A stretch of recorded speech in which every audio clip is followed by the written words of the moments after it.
every time that I make a video about the new Bulls players, I always see fans wanting to keep Simons. I wanted to keep the young guys. So where there's a disconnect here, we'll talk about it. Get the lowdown on one of the most iconic basketball teams in the world. You're listening to Chicago Bulls Nation. What is going on, Bulls Nation? So at the time of this video, I think we have 3 games now to assess our new guys, our new look Chicago Bulls. And out of those 3 games, I made a video about Billy Donovan not having enough minutes for the young guys, specifically Rob Dillingham. And whenever I see the comment section, because I referenced that Simons and Sexton should be gone by next year, I wouldn't even be surprised if they let Ivy walk just in case somebody offers him. He's a restricted free agent.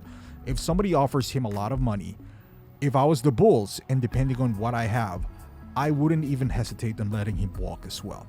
Now, let me be very clear, because even on the and this confuses me as well. The media is talking about what the Bulls acquired. It's like, this doesn't make any sense. They acquired like 7 guards. Do they not understand that it's not the guards that they acquired? It's the second round picks. The reason there's so many guards is because these guards are not as valued in the NBA anymore. And they just happen to be restricted free agents. And the Bulls want to keep their flexibility. So instead of acquiring maybe a forward or a center, who's not going to be equally as good, don't get me wrong, but they don't want to be tied up with the money that comes along with those players. They just happen to be guards. So the Bulls didn't acquire these guards. The Bulls acquired the second rounders, and the guards were attached for salary purposes.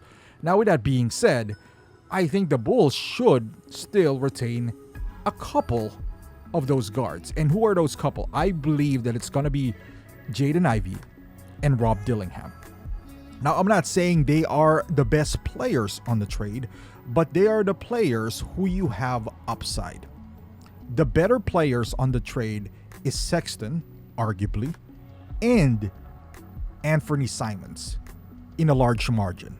Simons is a baller. He's a great shooter. He can slash to the hole, and he can create his own shots. He's not old. He's 27 years old, 6'3", not the biggest guard out there, but undoubtedly he is the most talented player out of the bunch that we acquired. Now, let me be very clear.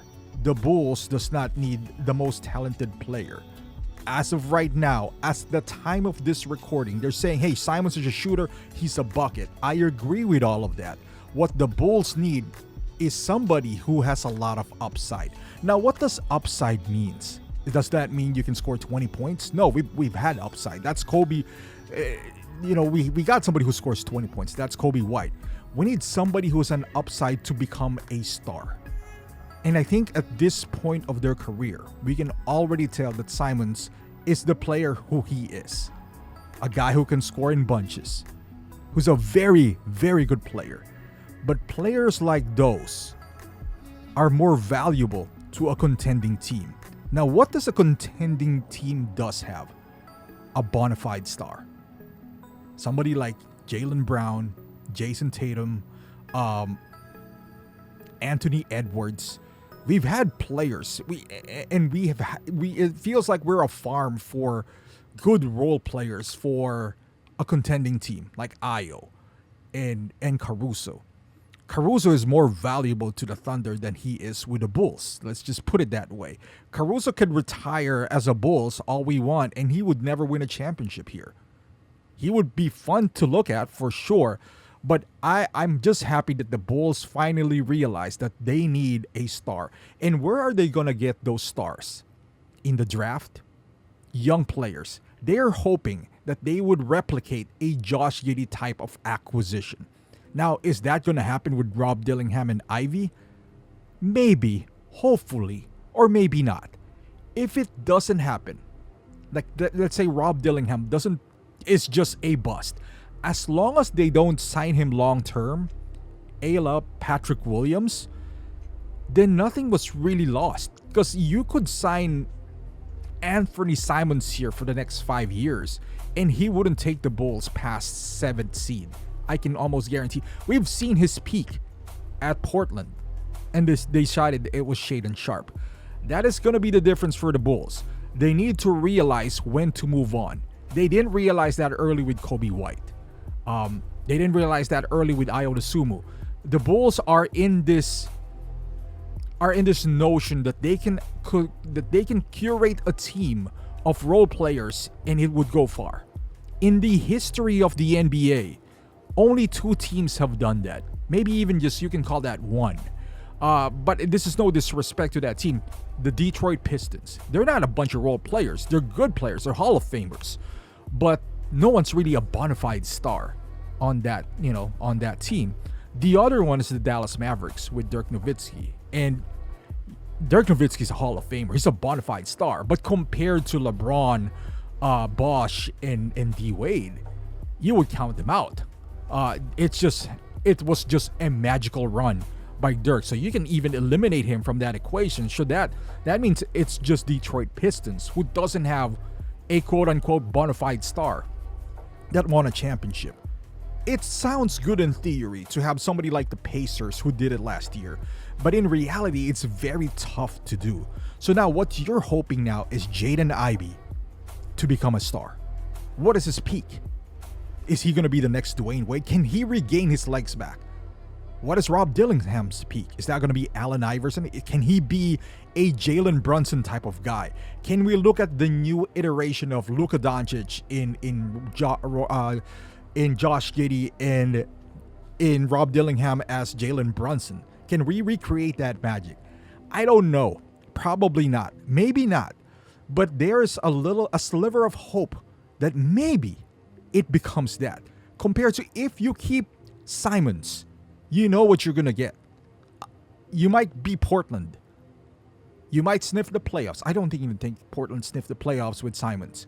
But the Bulls need to keep on doing this, experimenting up until you hit something. And if you keep on not hitting that player, these players are going to look good in the Billy Donovan offense because it's fast-paced. They look better than they actually are. So you need to capitalize on that and not be the next Kobe White where you let go of them a year later. Like Trey Jones. Trey Jones is a journeyman. Now he looks better in this Billy Donovan's offense.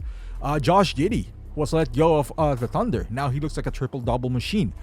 It is kind of, we're getting to a point where like the Miami Heat, where you have like guys like Gabe Vincent, who looks better on the Miami run, and then he goes to another team, and then he sucks. But I'm not saying, Billy Donovan is like Eric Spoelstra here. I'm just saying the offense that we run. But yes, that is how the Bulls should operate. There should be, under no circumstances, that Anthony Simons, and he is a better player.